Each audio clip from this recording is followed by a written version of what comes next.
नमस्कार, बहुत स्वागत है इस बुलेटिन में आपका। मैं हूं शीनम शर्मा।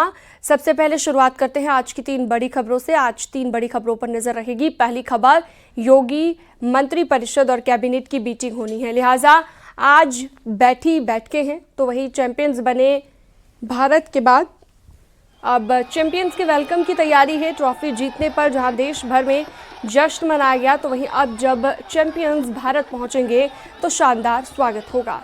आज की तीसरी बड़ी खबर लठमाल होली से जुड़ी हुई है, जहां पर आज कान्हा की नगरी में रंग बरसेंगे।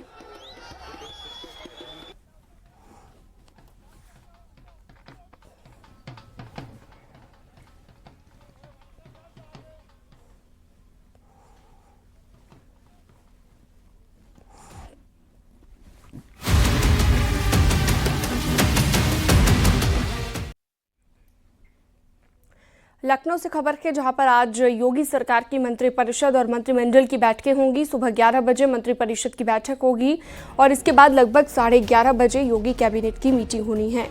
मंत्रिमंडल की बैठक में कैबिनेट मंत्री, राज्य मंत्री और स्वतंत्र प्रभार मंत्री मौजूद रहेंगे। योगी कैबिनेट की बैठक में कई अहम प्रस्तावों को मंजूरी मिल सकती है। बैठक में नगर विकास विभाग की नई पार्किंग नीति का प्रस्ताव रखा जा सकता है। राज्य स्मार्ट सिटी निर्माण के लिए समय सीमा का विस्तार का प्रस्ताव आ सकता है। गेहूं की खरीद 15 मार्च के बाद करने से जुड़ा प्रस्ताव कैबिनेट में आ सकता है। 4000 करोड़ की यूपीडा परियोजनाओं से जुड़े प्रस्ताव और प्लेज योजना का भी प्रस्ताव रखा जा सकता है। संकेत मिश्रा फोनलाइन पर जुड़ गए हैं ज्यादा जानकारी के साथ। संकेत, आज बड़ी बैठकों का दिन है, कई अहम मीटिंग्स होनी है और कई अहम प्रस्ताव भी रखे जा सकते हैं कैबिनेट की मीटिंग में। क्या क्या अहम जानकारियां मीटिंग को लेकर मिल रही हैं? बिल्कुल, आज मुख्यमंत्री योगी आदित्यनाथ की 2 अहम बैठकें हैं। इसमें 11 बजे से जो पहली बैठक है वो मुख्यमंत्री योगी आदित्यनाथ की अध्यक्षता में बैठक होगी। ये मंत्रिपरिषद की बैठक है, काफी अहम बैठक है ये, और इसमें जो प्रस्ताव है वो रखे जाएंगे उत्तर प्रदेश के विकास से जुड़े हुए, चाहे वो नगर विकास विभाग में नई पार्किंग नीति का प्रस्ताव हो या फिर गेहूं क्रय नीति से जुड़ा हुआ प्रस्ताव हो। ऐसे प्रस्ताव रखे जाएंगे और ये 1 दर्जन के लगभग ये प्रस्ताव हैं। मुख्यमंत्री योगी आदित्यनाथ की अध्यक्षता में कैबिनेट की बैठक होगी और इस कैबिनेट की बैठक के बाद में फिर मंत्रिमंडल की बैठक आयोजित की जाएगी, जिसमें सभी कैबिनेट मंत्री, राज्य मंत्री, स्वतंत्र प्रभार मंत्री मौजूद रहेंगे। दरअसल मुख्यमंत्री योगी आदित्यनाथ का दिल्ली दौरा संपन्न हुआ है। प्रधानमंत्री नरेंद्र मोदी समेत उन्होंने पार्टी के बड़े नेताओं से बातचीत की और उसके बाद वो लखनऊ आए हैं। तो ये पहली बैठक अपने मंत्रियों के साथ में कर रहे हैं, जो मंत्रिमंडल की बैठक है। इसमें आगामी जो रणनीति है उस पर मंथन करेंगे मुख्यमंत्री योगी आदित्यनाथ की सरकार को और विभागों को किस दिशा में संचालित करना है, कैसे उत्तर प्रदेश को और बेहतर किया जा सके। जो भारतीय जनता पार्टी की एजेंडे में शामिल है, जो बीजेपी ने आश्वासन जनता को दिया था लोक कल्याण संकल्प पत्र पर, किस तरह से विभाग काम कर रहे हैं, इन सभी मसलों पर आज जो दूसरी बैठक, जो कैबिनेट बैठक के बाद में मंत्रिमंडल की जो बैठक है, उसमें इन सब विषयों पर मंथन किया जाएगा। यानी कि मुख्यमंत्री योगी आदित्यनाथ की आज 2 बैठकें हैं। पहली बैठक कैबिनेट की बैठक होगी जो कि 11 बजे से लोक भवन में शुरू होगी। दूसरी बैठक लगभग 12 बजे के लगभग होगी, जो मंत्रिमंडल की बैठक है। इसमें सभी मंत्रियों को बुलाया गया है। ठीक है, बहुत शुक्रिया तमाम जानकारी विस्तार से देने के लिए संकेत। कल दिल्ली में सीएम योगी ने पीएम मोदी से मुलाकात की। पीएम आवास पर हुई ये मीटिंग करीब 1 घंटे तक चली। इस दौरान सीएम योगी ने पीएम मोदी को महाकुंभ के सफल आयोजन की रिपोर्ट सौंपी। वहीं दोनों के बीच यूपी मंत्रिमंडल के विस्तार और संगठन समेत कई अहम मुद्दों को लेकर चर्चा हुई।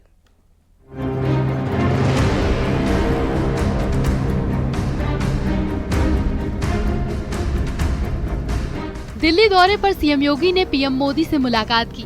दोनों नेताओं के बीच करीब 1 घंटे तक बातचीत हुई।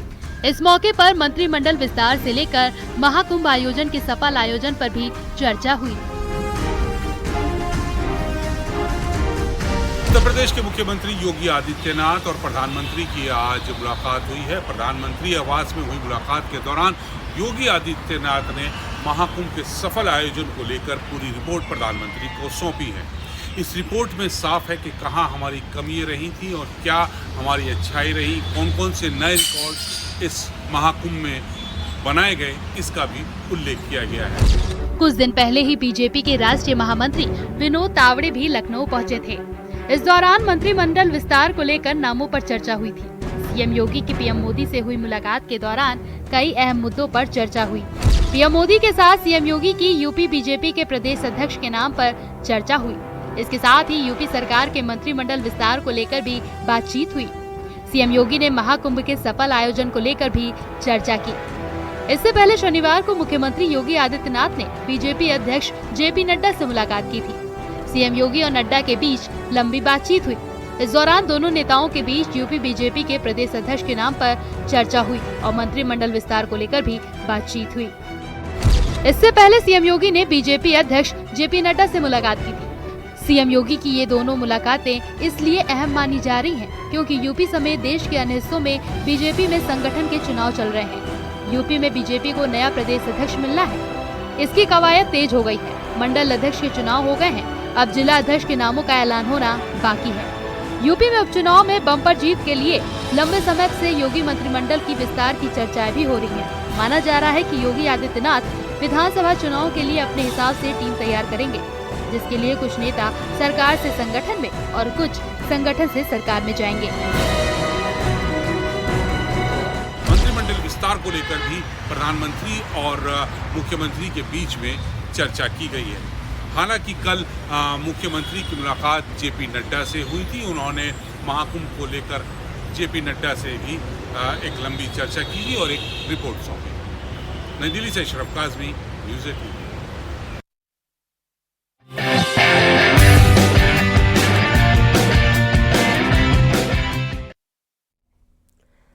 12 साल के बाद भारत ने एक बार फिर से चैंपियंस ट्रॉफी का खिताब अपने नाम कर लिया है। भारत ने न्यूजीलैंड को 4 विकेट से हराकर 25 साल पुराना हिसाब भी बराबर किया।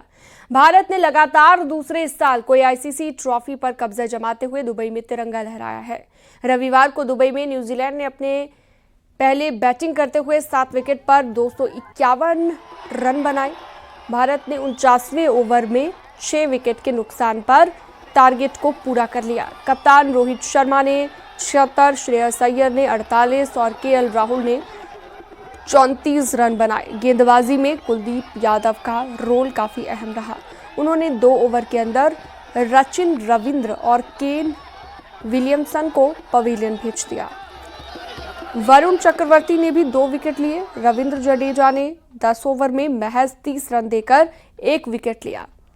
टीम इंडिया की जीत पर देश भर में जश्न का माहौल है।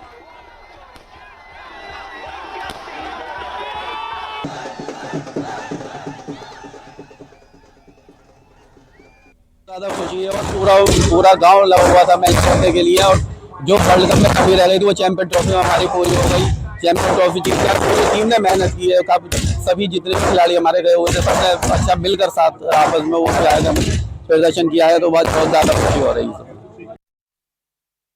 ऐसी जीत है जिसकी कल्पना हमको लोगों को पहले से ही थी। भारतीय टीम चैंपियन ट्रॉफी का विजय श्री हासिल करने का काम किया है। आज हम लोगों के अंदर उत्साह है, आनंद है, उमंग है। होली के पूर्व ही हम लोग होली मना करके आनंदित हो रहे हैं। भारत जीता है, भारत विजयी बना है, भारत देश की विजय हुई है, सारे नौजवानों को विजय हुई है। बॉर्डर पर हमारे जितने फौजी भाई हैं उनकी जीत हुई है, सब बच्चों के माता पिता की जीत हुई है। भारत चैंपियन बना है, विश्व चैंपियन बना है और इससे सभी देशवासी प्रसन्न हैं। सभी समस्त अध्यावासी संत महंत जिसके लिए अनुष्ठान पूजा पाठ कर रहे थे उनका भी आज मन बहुत ही प्रफुल्लित है। संभल की शाही जामा मस्जिद की रंगाई पुताई, मरम्मत और लाइटिंग की इजाजत की मांग को लेकर दाखिल याचिका पर इलाहाबाद हाईकोर्ट में सुनवाई होगी। आज होने वाली सुनवाई में एएसआई को मुस्लिम पक्ष के हलफनामे पर अपना जवाब दाखिल करना होगा। आपको बता दें कि हिंदू पक्ष भी अपनी आपत्ति दाखिल करेगा।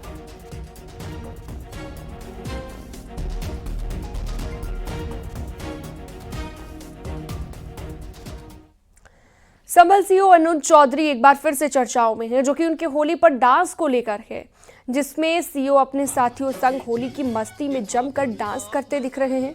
होली सॉन्ग पर सीओ के डांस का वीडियो सोशल मीडिया पर तेजी से वायरल हो रहा है। वहीं सीओ अनुज चौधरी का एक और वीडियो वायरल हो रहा है, जहां पर पीस कमेटी की बैठक का ये वीडियो है, जिसमें अनुज चौधरी होली को लेकर कहते दिख रहे हैं, जिसमें कैपेसिटी हो रंग झेलने की वही बाहर निकले। तो मेरा स्पष्ट संदेश ये है, जिस भाई को होली खेलनी हो उस दिन वो बाहर निकले, और जिसमें कैपेसिटी हो रंग खेलने की, जिसका बड़ा मन हो वो बाहर निकले, नहीं तो अनावश्यक कोई भी आदमी बाहर ना निकले, अपने बच्चों के साथ रहे, अपने घर में नमाज पढ़े। तो घर में भी तो पढ़ते हैं, कोरोना टाइम में घर में नहीं पढ़ी, सबने पढ़ी है। और जब मूर्ति में भगवान नहीं है तो घर में भी तो मूर्ति थोड़ा ही है, घर में भी तो नमाज पढ़ सकते हो। जब सब जगह भगवान और अल्लाह सब जगह है, हर स्थान पे, तो आप घर में नमाज पढ़ो। तो ये बिल्कुल भी प्रशासन इस स्थिति में नहीं है अब हम कोई भी चीज बर्दाश्त करेंगे किसी भी पक्ष की। यदि हिंदू पक्ष कोई रंग जबरदस्ती जानबूझ के डालता है और उसकी कोई वीडियो या ऑडियो हमारे पास आ गई, जगह जगह कैमरे लगे हुए हैं, अगर इसकी गलती है, क्योंकि कोई भी चीज होती है तो फिर उस पर भी कार्रवाई होगी। सीएम योगी 2027 विधानसभा चुनाव के लिए सियासी समीकरण साधने में जुट गए हैं और सीएम योगी ने 10 महापुरुषों के नाम पर योजनाएं शुरू करने का ऐलान किया है, जिन पर काम भी शुरू हो गया है। और बजट में एक साथ 10 नई योजनाएं शुरू कर महापुरुषों के नाम पर उनको समर्पित किया गया है। माता शबरी, अहिल्याबाई होलकर, बाबा साहेब अम्बेडकर, चौधरी चरण सिंह, कबीरदास जैसे महापुरुषों के नाम पर योजनाएं शुरू की गई हैं।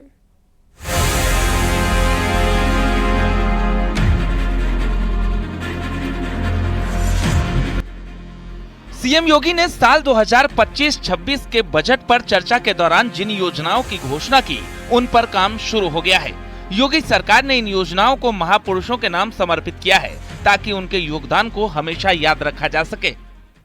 मुख्यमंत्री योगी आदित्यनाथ लगातार विकास के एजेंडे पर काम करते हुए अब मुख्यमंत्री ने आगामी 2027 के विधानसभा चुनाव के लक्ष्य को भेदने के लिए एक विशेष रणनीति बनाई है। दरअसल मुख्यमंत्री योगी आदित्यनाथ ने विकास के एजेंडे पर काम करते हुए विरासत को सहेजते हुए जाति समीकरण सेट करने शुरू कर दिए हैं। यानी कि विकास के एजेंडे के सहारे जाति समीकरण सेट करके आगामी 2027 विधानसभा चुनाव का रोड मैप तैयार करना शुरू कर दिया है।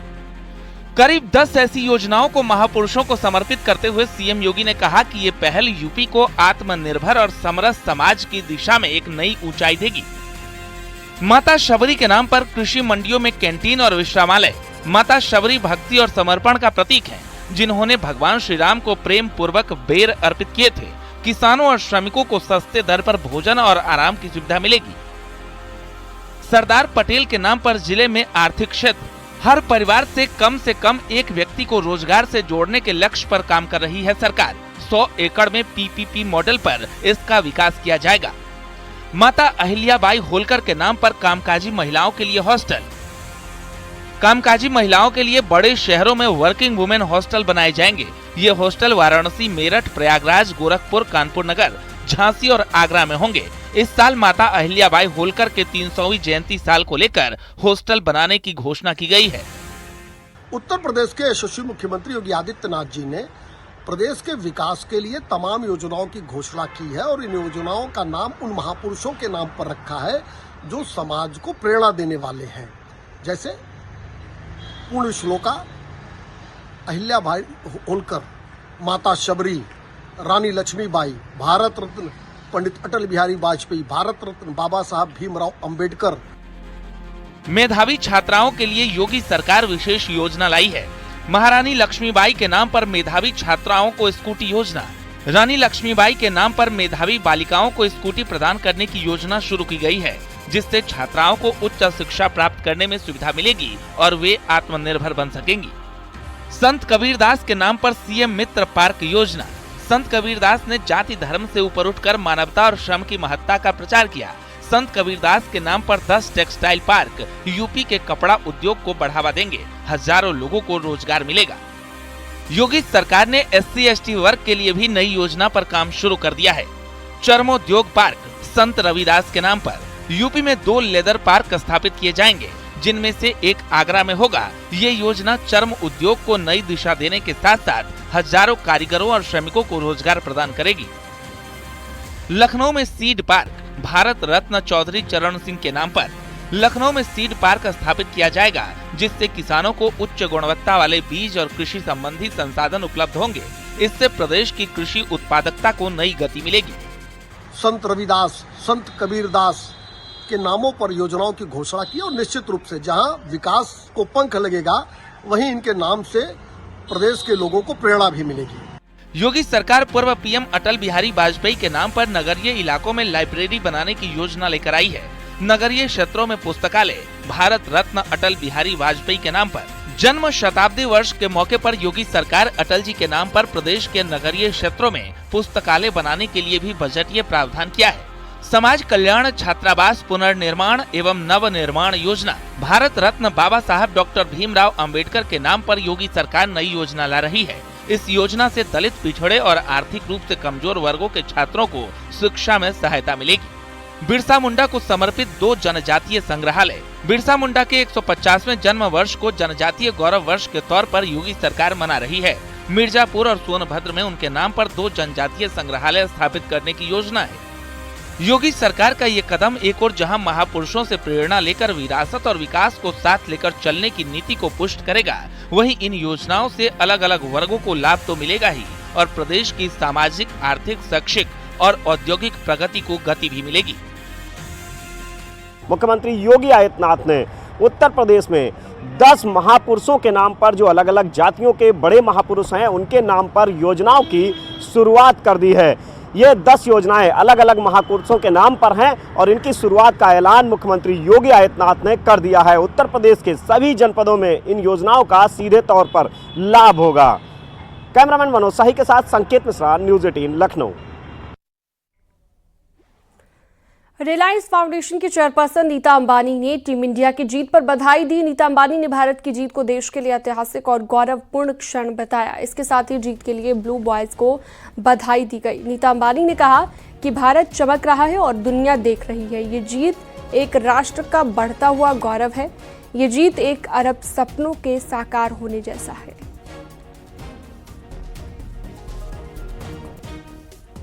तो टीम इंडिया को नीता अंबानी ने भी बधाई दी है और चैंपियंस ट्रॉफी में जीत की बधाई ब्लू बॉयज को उन्होंने दी।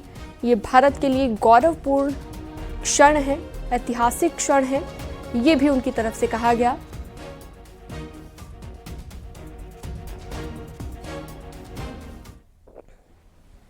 लखनऊ में सीएम योगी दोपहर 3:30 बजे सोलर संवाद और विकास प्रदर्शनी में मौजूद रहेंगे।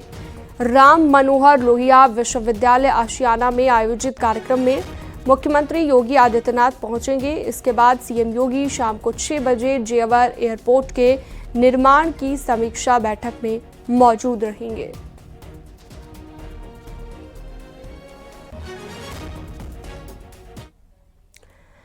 बस्ती में भीषण सड़क हादसा हुआ है। सड़क हादसे में 5 लोगों की मौत हो गई है, 3 लोग घायल हुए हैं। तेज रफ्तार ट्रक और कार में टक्कर हुई है। घायलों को अस्पताल में भर्ती कराया गया। भीषण सड़क हादसा बस्ती में हुआ है। सड़क हादसे में 5 लोगों की मौत हो गई है, 3 लोग घायल हुए हैं।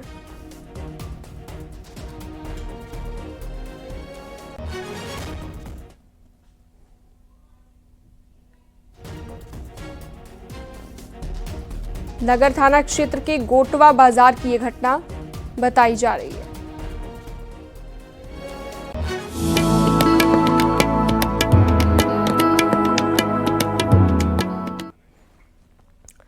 मथुरा के श्री कृष्ण जन्मभूमि पर आज परंपरागत लठमार होली और फूलों की होली खेली जाएगी। रंग भरनी एकादशी पर श्री कृष्ण जन्मभूमि पर 5 टन अबीर गुलाल और 4 टन फूलों से होली खेली जाएगी और सांस्कृतिक कार्यक्रम होंगे जिसमें कृष्ण की लीलाओं को जीवंत किया जाएगा, जिसमें गोकुल, बरसाना, नंदगांव और दाऊजी के लोग शामिल होंगे। इस तरह से बसंत पंचमी से अबीर गुलाल के साथ शुरू होने वाली होली का रंग अब चटक हो जाएगा। वृंदावन परिक्रमा मार्ग में होली की मस्ती दिखाई देगी। वहीं बिहारी जी मंदिर में रंगों से होली खेली जाएगी। द्वारकाधीश मंदिर में पिचकारियों से भक्तों पर रंग डालना शुरू हो जाएगा।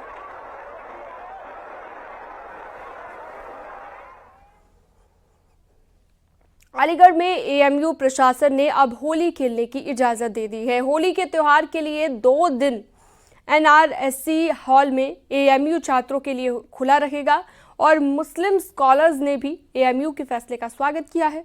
अलीगढ़ में बीजेपी की मुस्लिम महिला नेता ने एएमयू कैंपस में मंदिर बनवाने की मांग की है और उनका कहना है जिस तरह से एएमयू कैंपस में मुस्लिम छात्रों के लिए हर हॉस्टल में मस्जिद है, वैसे ही हिंदू छात्रों के लिए मंदिर बनना चाहिए।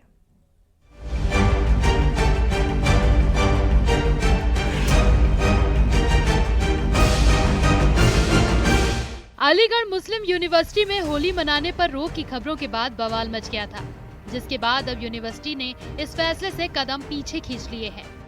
एएमयू प्रशासन ने अब होली खेलने की इजाजत दे दी है। होली के त्योहार के लिए 2 दिन एनआरएससी हॉल एएमयू छात्रों के लिए खुला रहेगा। भारतीय सूफी फाउंडेशन के अध्यक्ष कशिश वारसी ने होली की अनुमति देने पर अलीगढ़ मुस्लिम यूनिवर्सिटी प्रशासन का धन्यवाद दिया।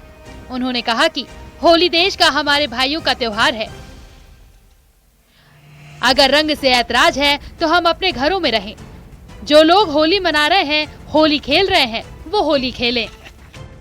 होली जो है वो देश का एक त्योहार है, हमारे भाइयों का त्योहार है। अगर हम मिलकर नहीं मना सकते, हमें रंग से कोई एतराज है, तो हम अपने घरों में बैठें, अपने कमरों में बैठें और जो लोग होली मना रहे हैं, होली खेल रहे हैं, होली खेलें। जो मैं अलीगढ़ मुस्लिम यूनिवर्सिटी की प्रशासन को धन्यवाद देना चाहता हूं कि उन्होंने बाकायदा एक कमरे के अंदर, एक हॉल के अंदर होली का इंतजाम किया है। वो इस होली मिलन को बहुत अच्छी तरह से कराएं और तमाम देश को ये मैसेज दें कि इस देश के अंदर कौमी एकता की जड़ें मजबूत थी, मजबूत हैं, मजबूत रहेंगी। वहीं अलीगढ़ में बीजेपी की मुस्लिम महिला नेता ने एएमयू कैंपस में मंदिर बनवाने की मांग की है। उनका कहना है कि जिस तरीके से एएमयू कैंपस में मुस्लिम छात्रों के लिए हर हॉस्टल में मस्जिद बनी हुई है, वैसे ही हिंदू छात्रों के लिए मंदिर बनना चाहिए। मंदिर में सभी देवी देवताओं की मूर्ति होनी चाहिए। रूबी आसिफ खान जल्द ही मंदिर बनवाने की मांग को लेकर पीएम मोदी और सीएम योगी को पत्र लिखेंगी कि जो मुसलमान भाई अपने सभी त्योहार मनाते हैं, यूनिवर्सिटी में नमाज भी पढ़ते हैं, वो हक उनको वापस मिलना चाहिए। हिंदू भाइयों को वहाँ भी एक मंदिर बनना चाहिए। मैं ये चाहती हूँ कि वहाँ मंदिर बनना चाहिए और मंदिर में सभी तरह के त्योहार मनने चाहिए। देवी देवताओं की मूर्तियाँ भी रखनी चाहिए वहाँ। मैं तो चाहती हूँ कि जो गणेश जी का त्योहार अच्छे से मनाया जाता है, सब लोग मिलजुल कर मनाएं वहाँ पर। एएमयू में होली खेलने पर रोक लगाए जाने के फैसले का काफी विरोध भी देखने को मिला था। हिंदू छात्रों ने एएमयू प्रशासन पर भेदभाव करने का आरोप लगाया था। उन्होंने कहा कि एएमयू को सभी धर्मों का सम्मान रखते हुए उनके कार्यक्रम को अनुमति दी जानी चाहिए। न्यूज़ 18 के लिए ब्यूरो रिपोर्ट।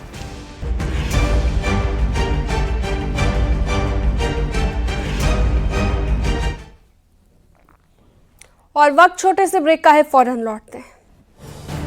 आप देख रहे हैं न्यूज़ 18 उत्तर प्रदेश उत्तराखंड।